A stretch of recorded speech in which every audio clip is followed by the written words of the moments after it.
Do you need help lining up press plates? Well, stick around because I've got a secret to share with you.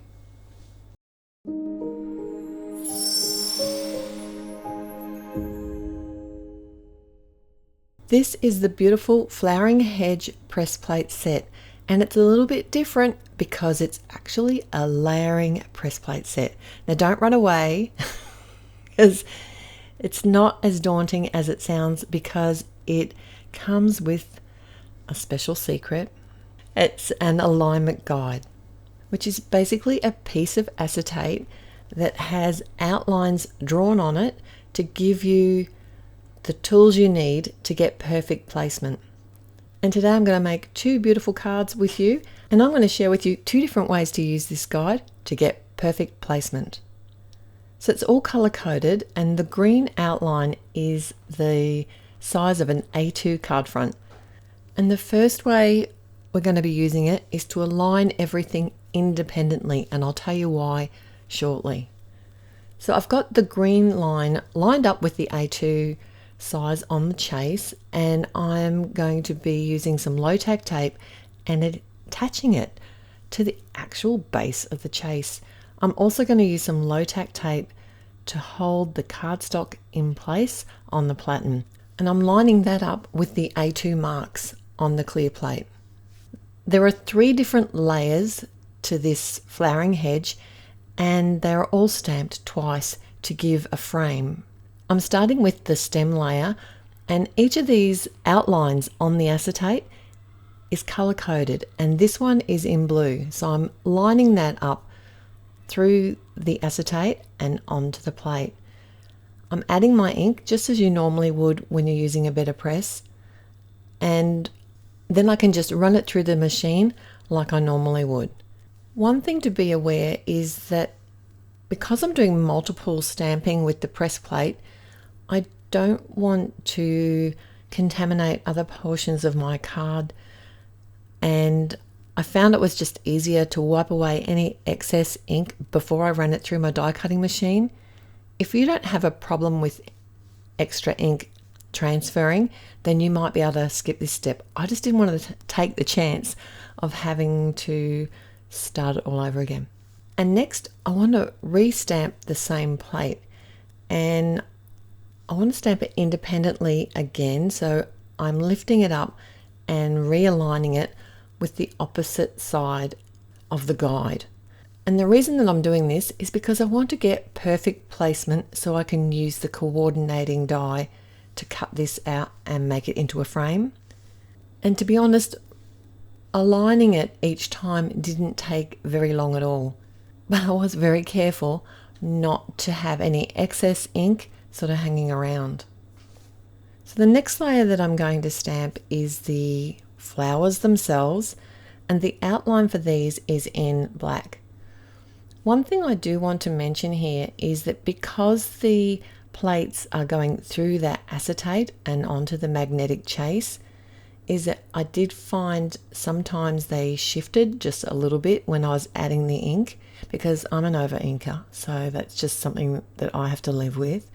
But because they were lined up with the guide, it was easy for me to see if they did shift, and I could just shift them back so that they were in the right spot before I ran it through the die cutting machine.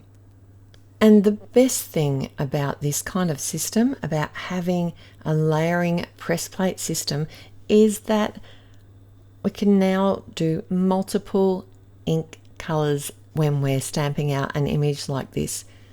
The only other way that I've been able to do multiple colors on a press plate is to mix the colors on the plate itself, but that's more of a ombre or a rainbow effect that you're going to get, whereas here I can pretty much get this lined up perfectly and have exactly the colors I want for the leaves, for the stems, and for the flowers. And because it has the coordinating die, I could just come in and die cut that out. And I've got a special plan for this panel. So the second technique that I want to share with you today is the hinge method. And I've lined up the green line again on the A2 outline, and I've only added the low tack tape to the bottom portion of the acetate.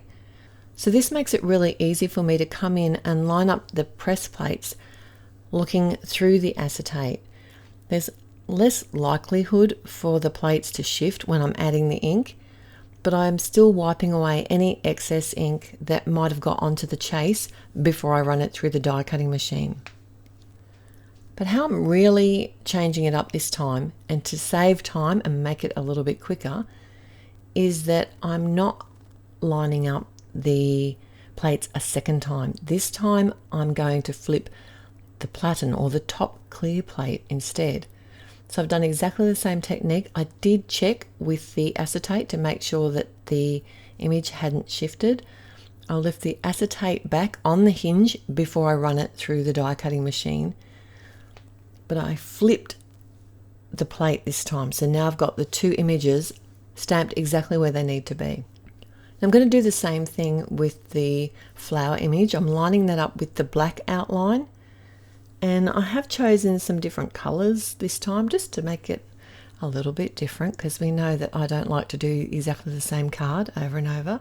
I am making sure that none of the ink got onto the chase before I run it through the machine. And I'm ensuring that the press plate hasn't shifted using the alignment guide again. So I check which side of the cardstock I need to put the impression on, and then I can just run that through the machine again. The last layer, or the leaves, the color for the outline for those is red. So if you're not sure what color is for what or how to line them up, there is a layering guide that you can download, and it's available at the Altenew store where you find this press plate set. Overall, I got a good impression with the inks, but a couple of the flowers just needed a little bit more color, so I found a matching pencil and just colored those in separately. I also wanted to use these plates for the sentiments because these fonts just make my heart happy. They're so pretty. So I used some pigment ink this time. I thought the black ink is really going to stand out on top of these busy floral backgrounds. And they also have coordinating dies, so that was nice because it meant I didn't have to fussy cut them.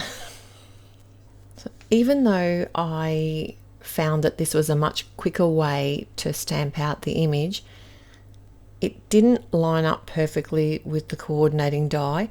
So if you are wanting to use the die, I would recommend doing the independent stamping for each side of the image. And I've got a great tip for you here. If you want perfect stamping with your press plates, you can always create your own alignment guide. Grab a piece of acetate and a Sharpie marker and draw an outline around the press plates that you want to stamp in a specific spot, and then you can just run it through your die cutting machine and you know it's going to be exactly where you want it to be on your card panel.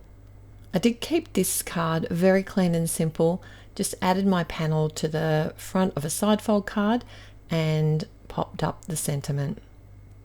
And I was pretty excited that this die set cut the frame out of the center of the flowering hedge, and of course I had to make it into an interactive shaker card. So I'm adding some acetate and using some of the thicker foam tape from Altenew, because normally I'd have to double up the foam tape to get it thick enough for a shaker with sequins, but having foam tape that's thicker and ready to go is just so much quicker. And I love this thinner version too. It works really well for shakers and creating a well. I'm adding a variety of sequins into the well. This just makes it easier than trying to add them onto the card front and then stick the panel over top. This way I can remove all the release paper and add the backing before I adhere it to the front of my card. This is just some scrap cardstock here. I made it a little bit hard for myself. You could cut it perfectly to size before, which would have been easier, but I just snipped away the excess once I'd adhered it to the card panel, and then used some liquid glue and attached it to the front of a card base. Did you know that press plates can be used in a hot foil machine? And they work really well. These plates would look amazing, I think, in some gold foil, especially the leaves. You could still have the stems and the flowers in colours, and then do gold leaves or do gold flowers. It would all look beautiful. Even the sentiments would look great in a foil as well. So all together now, this is the first technique where we aligned it independently to get the perfect placement to coordinate with the die cut and made it into a shaker. And then the second technique, which is a little bit quicker, where we just flipped the die and created a panel for the front of the card. And of course, those beautiful sentiments. Let me know in the comments below if you have a favourite card today, or if you're going to try and create one of your own alignment guides for your press plates. I look forward to seeing you back here real soon. Till next time. Bye. Hello there, did that video just spark your creativity? And do you want more project ideas and inspiration videos too? Well, if you do, please make sure that you subscribe to the Altenew YouTube channel. Also, make sure that you do click that notification bell so you don't miss a video. Thanks so much for watching. Bye bye.